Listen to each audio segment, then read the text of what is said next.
মাননীয় স্পিকার, আমরা ওনার নিজ আসনে ডাকাতির পরে মা মেয়েকে যে দর্শনের ঘটনা করেছে সেটার বিবৃতি আমরা এই সংসদে দেখি না। মাননীয় স্পিকার, বাংলাদেশের ন্যায় বিচার সুবিচারের কথা বললে সেটা যদি হচ্ছে একপাক্ষিক হয়ে যায়, দলীয় হয়ে যায়, তারও বড় সমস্যা। আমি এই সংসদে বলেছিলাম, আমার এলাকায় অভিযোগ উঠেছে সাপলাকলিতে ভোট দেওয়ার কারণে বিএনপির লোকজন একজন নারীকে দর্শন করেছে।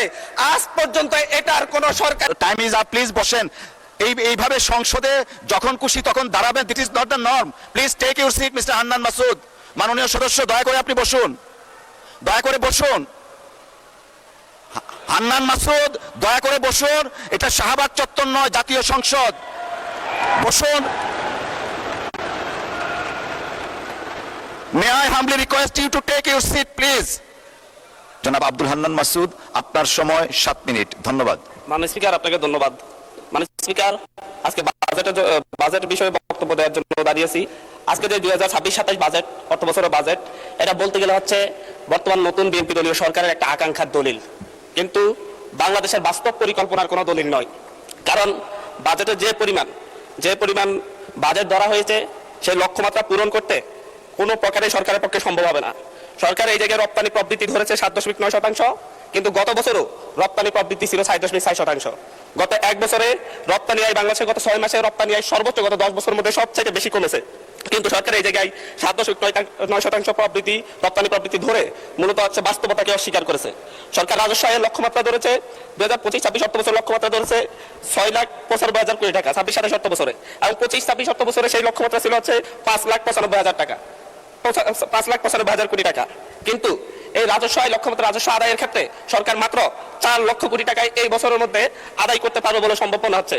এই ক্ষেত্রে বাজেটে ঘাটতি দেখা যাবে প্রায় 4 লাখ কোটি টাকা। এই বাজেট ঘাটতি পূরণের জন্য সরকার চিন্তা করেছে যে হচ্ছে ব্যাংক খাত থেকে ঋণ নিবে, কিন্তু ব্যাংক খাতের যে করুণ দশা, বাংলাদেশে গত 16 বছরের মধ্যে প্রায় সর্বোচ্চ নিট ঘাটতি দেখা দিয়েছে বাংলাদেশের ব্যাংকিং খাতে। সরকার ঋণ নিবে বৈদেশিক খাত থেকে। বৈদেশিক খাতে বাংলা বিশ্বে যে বৈদেশিক লেনদেনের ক্ষেত্রে দেখা যায় যে 2023 সালে সারা বিশ্বে $232 বিলিয়ন বৈদেশিক ঋণের লেনদেন ঘটেছে, যেটা 2025-26 অর্থ বছরে এসে $53 বিলিয়ন নেমে এসেছে। সরকার যে 1,05,000 কোটি টাকা বৈদেশিক ঋণ নিবে বলে চিন্তা করছে, সেই ক্ষেত্রে বৈদেশিক ঋণ নেওয়ার ক্ষেত্রে প্রায় মিনিমাম 50,000 কোটি টাকার ঘাটতি দেখা দিবে। মাননীয় স্পিকার, সরকার করমুক্ত আয় সীমা ধরেছে 3,75,000 কোটি টাকা। করমুক্ত আয় সীমা ধরেছে ব্যক্তির ক্ষেত্রে 3,75,000 টাকা প্রতি বছরে, কিন্তু প্রতি মাসে যদি আমরা গড় আয় দেখি 31,275 টাকা।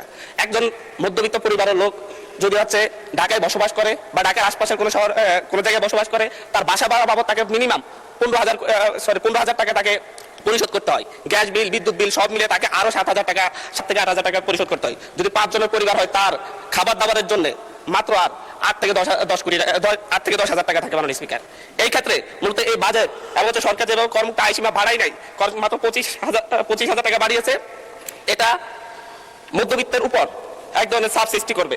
সরকার খাদ্য নিরাপত্তা নিশ্চিতের ক্ষেত্রে বারবার বলেছে খাদ্য নিরাপত্তা নিশ্চিত করবে, কিন্তু সেই ক্ষেত্রে এডিপি বরাদ্দ, কৃষি বরাদ্দ 7.7% থেকে নেমে 3.6% নির্ধারণ করা হয়েছে।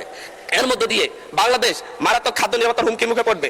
পাশাপাশি হচ্ছে বাংলাদেশের খাদ্য উৎপাদনের পরে যে মধ্যস্বত্বভোগীরা যে পরিমাণ সাদাবাজ এবং সাদাবাজদের মাধ্যমে এবং মধ্যস্বত্বভোগীদের মাধ্যমে 10 টাকার পণ্য যেভাবে 70 টাকায় রূপান্তরিত হয়, সেটা বন্ধ করার ব্যাপারে, নিয়ন্ত্রণ করার ব্যাপারে সরকারের কোনো পদক্ষেপ আমরা লক্ষ্য করতেছি না। মাননীয় স্পিকার, আমরা আজকে এই 24 পরবর্তী সংসদে এসে আমরা একটা খ্যাতির বিড়ম্বনা দেখতে পাচ্ছি। মাননীয় স্পিকার, সর্বশেষ এরকম খ্যাতির বিড়ম্বনা দেখা গিয়েছে এবং শেখ মুজিবুর রহমানের ক্ষেত্রে। যেদিকে তাকিয়েছি, শিক্ষা প্রতিষ্ঠানের নাম বলেন, বিশ্ববিদ্যালয়ের নাম বলেন, রাস্তাঘাটের নাম বলেন, সব শেখ মুজিবুর রহমানের নামে। শেখ মুজিবুর রহমান মৃত ছিলেন, উনি হয়তো জানতেন না ওনার নামে সব জায়গায় এত কিছু নামকরণ করা হয়েছে, কিন্তু আমাদের এই সংসদে একজন প্রতিমন্ত্রীর সেই খ্যাতির বিড়ম্বনা আমরা দেখতে পাচ্ছি। উনি কিছুই জানেন না, কিন্তু 10-12টা শিক্ষা প্রতিষ্ঠানের নাম ওনার পরিবার নামে হয়ে যায়, রাস্তাঘাটের নাম হয়ে যায়, এবং এমনকি ইউনিয়নের নাম পর্যন্ত হয়ে যায়। এটা একটা মিরাকল। মাননীয় স্পিকার, আমরা এমন এক মিরাকল সংসদে আছি যে সংসদে আমরা ফ্যাসিবাদকে উৎখাত করে আমরা এই সংসদে এসেছি, সকলেই কম বেশি নির্যাতিত হয়েছে। কিন্তু আমরা দেখতে পাচ্ছি যে সীমান্ত হত্যা নিয়ে ভারতের দালালি যেভাবে আওয়ামী সরকার করতো, ফ্যাসিবাদের সরকার করতো, ঠিক একইভাবে আমাদের এই সংসদের বিভিন্ন মন্ত্রীরাও একই ধরনের ভারতীয় ভাষায় কথা বলে। এবং ফ্যাসিবাদী স্বরাষ্ট্রমন্ত্রী যেভাবে বক্তব্য দিতেন, আমাদের স্বরাষ্ট্রমন্ত্রী সে একইভাবে বক্তব্য দিচ্ছেন যে মাননীয় স্পিকার, সকল সীমান্ত হত্যা বলা যাবে না। আমরা বলছি প্রত্যেকটা সীমান্ত হত্যাই আমাদের সার্বভৌমত্বের জন্য হুমকি। মাননীয় স্পিকার, স্পিকার, বাংলাদেশে আমরা 2024 পরে এতদিন আমরা মব কালচারের কথা বলেছে যে হচ্ছে ডক্টর ইউনূস সরকারের সময় মব কালচার অনেক বৃদ্ধি পেয়েছে, কিন্তু আমরা দেখতে পাচ্ছি বাংলাদেশ ব্যাংকে মব সৃষ্টি করে গভর্নরকে বের করে দেওয়া হচ্ছে। আমরা দেখতে পাচ্ছি বাসুসে মব সৃষ্টি করে বাসুসের এমডিকে বের করে দেওয়া হয়েছে। কেন সরকার ক্ষমতা আছে, সরকার কেন মব সৃষ্টি করে বের করতে হবে? সরকার তো তাদেরকে প্রত্যাহার করে নিলেই বা চাকরি চুক্তিভিত্তিক চাকরি বাতিল নিয়োগ বাতিল করলে হয়ে যায়। এই ক্ষেত্রে সরকার মবের আশ্রয় নিয়েছে। গত 4 মাসে 17 জন শিশুকে দর্শনের পর হত্যা করা হয়েছে, 118 জন শিশুকে দর্শন করা হয়েছে। কিন্তু আমরা দেখছি যে এবং সারা বাংলাদেশে এই দর্শনের সংখ্যা প্রায় 5 শতাধিক এবং সারা বাংলাদেশে 6 শতাধিক খুনের ঘটনা ঘটেছে। আমরা স্বরাষ্ট্রমন্ত্রীকে এখানে প্রেমজনিত একটা শিবির নেতার ব্যাপারে আমরা এখানে বিবৃতি দিতে দেখেছি, কিন্তু মাননীয় স্পিকার আমরা ওনার নিজ আসনে ডাকাতির পরে মা মেয়েকে যে দর্শনের ঘটনা করছে সেটার বিবৃতি আমরা এই সংসদে দেখি না। মাননীয় স্পিকার বাংলাদেশের ন্যায় বিচার সুবিচারের কথা বললে সেটা যদি হচ্ছে একপাক্ষিক হয়ে যায়, দলীয় হয়ে যায়, আরো বড় সমস্যা। আমি এই সংসদে বলেছিলাম আমার এলাকায় অভিযোগ উঠেছে শাপলাকলিতে ভোট দেওয়ার কারণে বিএনপির লোকজন একজন নারীকে দর্শন করেছে। আজ পর্যন্ত এটার কোনো সরকারি তদন্ত রিপোর্ট নাই। এই ব্যাপারে আমাদের স্বরাষ্ট্রমন্ত্রী এখানে দাঁড়িয়ে কোনো ব্যাখ্যা দিবেন কিনা মাননীয় স্পিকার আমি জানি না। মাননীয় স্পিকার আমাদের এই একটা বাজেটে ঠিক পূর্ব বাজেট ঘোষণার পর দিনই বাংলাদেশে নিত্য পণ্যের দাম বৃদ্ধি হয়ে গেছে। চালের কেজি বেড়ে গেছে 7 টাকা, আমাদের তেলের লিটারে বেড়েছে 5 টাকা। কিন্তু হচ্ছে আমরা সরকার বলছে জনগণের আস্থা ফিরে এসেছে। কিন্তু মানুষ আমাকে আরো 3 মিনিট সময় বাড়িয়ে দিবেন, আমি এই কথাগুলো বলতে চাচ্ছি জনগণের হয়ে। মাননীয় সদস্য, সম্মানিত বিরোধী দলীয় চিফ হুইপ 7 মিনিট দিয়েছেন আপনাকে সময়, তারপরেও আমার ডিসক্রিপশনে আরো 1 মিনিট বাড়ানো হলো। ধন্যবাদ। মাননীয় স্পিকার সরকারের এই বাজেটের উপর যে জনগণের আস্থা নেই, ব্যবসায়ীদের আস্থা নেই, তার প্রমাণ বাজেটে খাদ্যপণ্যের দাম কমানোর একদিন ঠিক অব্যাহতি পরেই চালের দাম, ডালের দাম বাজারে খুচরা বাজারে বেড়ে যাওয়া। মাননীয় স্পিকার আমাদের মাননীয় প্রধানমন্ত্রী আজকে এখানে নেই।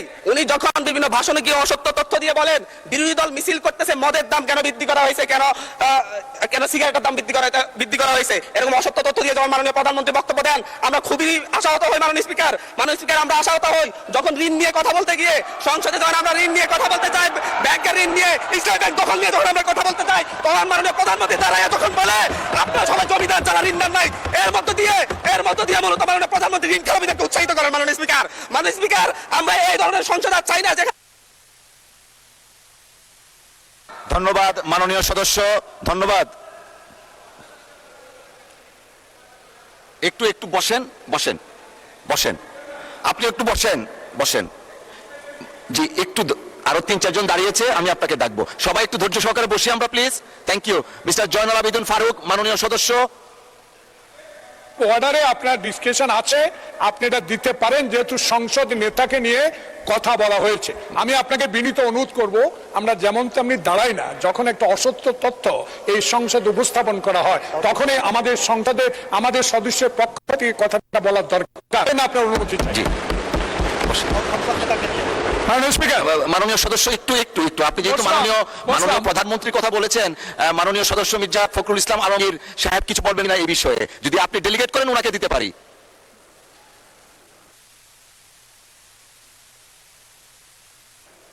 জি জয়নুল আবেদিন ফারুক সাহেব। মাননীয় স্পিকার, 2 মিনিট। আমরা এই সংসদকে কার্যকর করার জন্য উভয় পক্ষে একটা সম্মতিতে এসেছি। এই সংসদে কোনো অসত্য বাক্য উত্থাপন করা হোক বা এমন কথা বলা না হোক যে কথায় আমাদের মান সম্মান হানি হয়, সংসদ নেতাকে কটূক্তি করা হয়। এ বিষয়ে আজকে নতুন প্রজন্মের জুলাই আন্দোলনের নেতা, উনি আমাদের নোয়াখালী অঞ্চলের মাননীয় সংসদ সদস্য, উনি একটি বক্তব্য রেখেছেন। এটাতে আমরা খুবই ক্ষুব্ধ, কারণ আমাদের নেতা উড়ে এসে নাই। শহীদ প্রেসিডেন্ট জিয়াউর রহমানের সন্তান, দেশ নেত্রী বেগম খালেদা জিয়ার সন্তান। 16 বছর ধরে তিনি এই দেশের মানুষের গণতন্ত্রের জন্য, ভোটাধিকারের জন্য সংগ্রাম করেছেন। আজকে কোনো লুটের ভোটে নয়, 10টা হুন্ডার 20টা গুন্ডার ভোটে নয়, একটা সুষ্ঠু ভোটের মাধ্যমে সংখ্যাগরিষ্ঠ অর্জন করে সরকার গঠন করেছে। তাই আমরা আজকে যে অসত্য সংসদ নেতা নিয়ে অসত্য কথা বলেছেন, এটা এক্সপান্স করার জন্য আপনার কাছে বিনীত অনুরোধ জানাচ্ছি।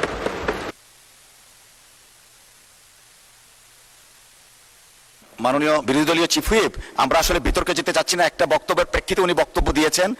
আমরা আসলে এইভাবে চললে তো সংসদ। আচ্ছা, 1 মিনিট আপনাকে সময় দেওয়া হলো। মাননীয় স্পিকার, এখানে মাননীয় সংসদ সদস্য দাঁড়ালেন, তিনি যদি স্পেসিফিক্যালি বলতেন কোন তথ্যটা এখানে অসত্য, উনি তো ওনার বক্তব্যের প্রেক্ষিতে বলেছেন, উনি কিন্তু ঢালাওভাবে বলে গেলেন যে বক্তব্য অসত্য কথা বলা হয়েছে। ওনাকে তো ফ্যাকচুয়ালি বলতে হবে কোন ইনফরমেশনটা এখানে ভুল ছিল। আর মাননীয় সংসদ নেতার কথা যদি বলেন প্রধানমন্ত্রীও ভুল করতে পারেন। প্রধানমন্ত্রী এই মাননীয় সংসদে দাঁড়িয়ে বক্তব্য দেওয়ার সময় স্লিপ অফ টাং হয়েছেন, উনি তার ভুল শুধরিয়েছেন। ওনার বক্তব্যের সমালোচনা করার অধিকারও বিরোধী দলের আছেন।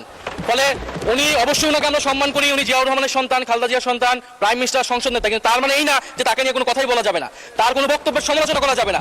আমরা তো গণতন্ত্রের দিকে যেতে যাচ্ছি, আমরা কোনো ফ্যাসিবাদের দিকে আবার যেতে চাচ্ছি না। ফলে এটা যাতে মাননীয় স্পিকার আপনি বিবেচনা রাখেন সিদ্ধান্ত নেওয়ার ক্ষেত্রে। জি, মাননীয় মন্ত্রী মির্জা ফখরুল ইসলাম আলমগীর। ধন্যবাদ জনাব স্পিকার।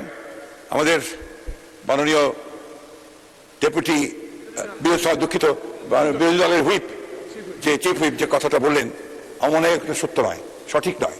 কারণ আমাদের মাননীয় সংসদ সদস্য যে বক্তব্য দিয়েছেন, মাননীয় সংসদ সদস্য যে বক্তব্য দিয়েছেন বিরোধী দলের, সেই বক্তব্যের মধ্যে তিনি সুনির্দিষ্টভাবেই বলেছেন যে আমাদের সংসদ নেতা প্রধানমন্ত্রী তিনি অসত্য বক্তব্য দিয়েছেন। এটারই আপনার আমাদের মাননীয় সংসদ সদস্য জয়নাল আবেদীন পয়েন্ট আউট করেছেন। প্লিজ লেট মি সে, আমাদের বলতে দিন। আপনার ফ্যাসিস্টের কথা বলেন, ফ্যাসিস্টের আচরণ তো আপনাদের কাছ থেকে আসছে। You must allow us to speak. আমি কথা বলছি, আপনাদের কথা বলছি, আমরা কেউ কথা বলিনি। মাননীয় মন্ত্রী এদিকে কথা বলেন অ্যাড্রেস করে প্লিজ। এটা হবে, পার্লামেন্টে এটা হয়। জি জি জি। আমি আপনাকে যদি অনুরোধ করতে চাই, যে অংশটুকু অসত্য আছে সেই অংশটুকু দয়া করে আপনি এক্সপাঞ্জ করবেন, কারণ আমাদের সংসদ নেতার বক্তব্য সম্পর্কে কোনো অসত্য বক্তব্য এখানে মেনে নেওয়া যাবে না মাননীয় স্পিকার। ধন্যবাদ। ধন্যবাদ মাননীয় সদস্যবর্গ। আমরা হান্নান মাসুদ সাহেব, আবার টাইম ইজ আপ, প্লিজ বসেন। এইভাবে সংসদে যখন খুশি তখন দাঁড়াবেন, that is not the norm. Please take your seat mister Hannan Masud. মাননীয় সদস্য, দয়া করে আপনি বসুন, দয়া করে বসুন। হান্নান মাসুদ, দয়া করে বসুন। এটা শাহবাগ চত্বর নয়, জাতীয় সংসদ। বসুন। May I humbly request you to take your seat, please?